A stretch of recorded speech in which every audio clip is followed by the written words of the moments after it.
Hi எல்லோரும் எப்படி இருக்கீங்க? Welcome to our channel shades of Priya ராகுல். நம்ம இன்றைக்கி மோர் குழம்பு ரெசிபி எப்படி பண்ணுறதுன்னு தாங்க பார்க்க போகிறோம்.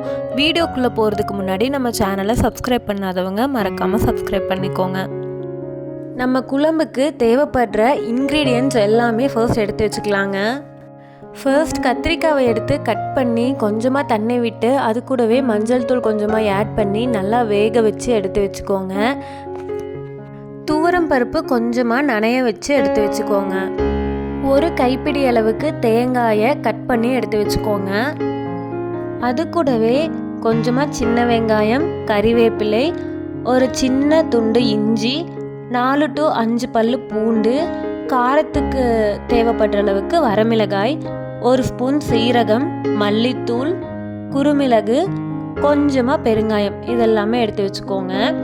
இப்போது நீங்கள் நனைய வச்சுருக்க துவரம் பருப்பை மிக்ஸி ஜாரில் ஆட் பண்ணிடுங்க.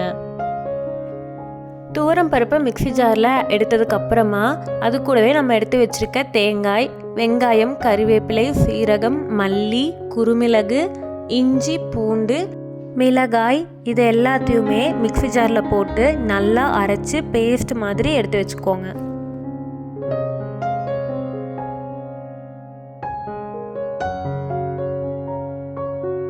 இப்போது நம்ம இதை எல்லாத்தையுமே அரைச்சி எடுத்தாச்சுங்க.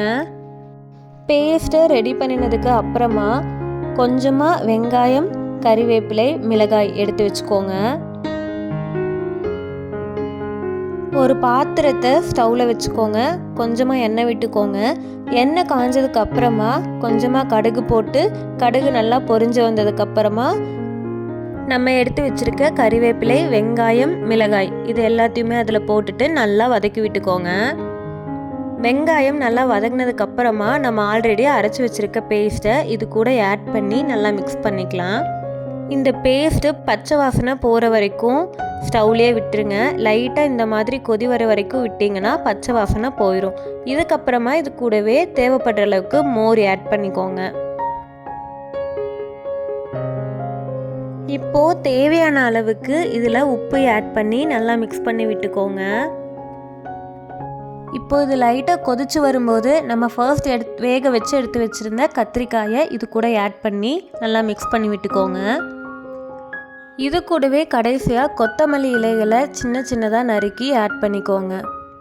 அவ்வளோதாங்க. லைட்டாக கொதிச்சு வரும்போது நீங்கள் ஸ்டவ் ஆஃப் பண்ணிவிட்டு குழம்பு இறக்கிக்கலாம்.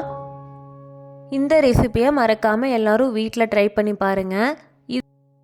நம்ம இந்த மோர் குழம்புல கத்திரிக்காய் ஆட் பண்ணியிருக்கோங்க. அந்த கத்திரிக்காய்க்கு பதிலாக சுரைக்காய், பூசணிக்காய், வெண்டைக்காய் இதுவுமே கூட ஆட் பண்ணலாங்க.